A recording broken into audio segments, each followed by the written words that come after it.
Hi friends, ఇప్పుడు నేను చెప్పబోయే శ్రీకాకుళం జిల్లాలో గల వత్సవలస గ్రామంలో వెలిసినటువంటి రాజులమ్మ తల్లి దేవత చరిత్ర.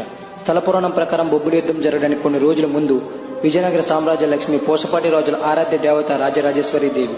ఆ అమ్మవారు విజయనగర రాజుల్లో చిన్నవాడైన పోసపాటి విజయరామరాయలకు బాలిక రూపంలో కల్లా కనిపించి త్వరలోనే జరగనున్న యుద్ధంలో మీ సామ్రాజ్యమంతా వేరే రాజ్యంలో కలవబోతుందని హెచ్చరించింది. నిద్ర నుంచి మేల్కొన్న ఆ చక్రవర్తి తమను కాపాడలేని ఆ దేవతకి ఇక పూజలు ఎందుకు దండగా అని అమ్మవారి విగ్రహాన్ని మరియు ఇతర దేవతల విగ్రహాలను ఒక చెక్క పెట్టెలో పెట్టి తాళం వేసి సమీపంలో ఉన్న ఓ నదిలో విడిచిపెట్టాడు. ఆ పెట్టె నదిలో కొట్టుకుపోయి వత్సవల సమీపంలో మైలుపల్లి వంశస్థులైన కొందరు మత్స్యకారుల వల్ల చిక్కింది. ఆ జాలర్లు పెట్టెని తెరిచే ప్రయత్నం చేశారు. ఇంతలో వారికి నేను శక్తిని, నన్ను కొలుస్తామంటేనే పెట్టుమో తెరవండి, లేదంటే అలానే సముద్రంలో కలిపేయండి అని ఓ చిన్న బాలిక స్వరం వినిపించింది. ఆ స్వరం విన్న జాలర్లు, అమ్మ మాగే జీవనం కష్టంగా ఉంది, ఇక నిన్ను ఎలా కొలవాలో చెప్పగా, ముందు నన్ను తీసుకెళ్లి మీ ఇంట్లో పెట్టండి. నన్ను సందర్శించడానికి భక్తులు ఇక్కడికి వస్తారు. ప్రతి ఏటా భక్తుల సంఖ్య పెరుగుతుండేలా చేస్తాను.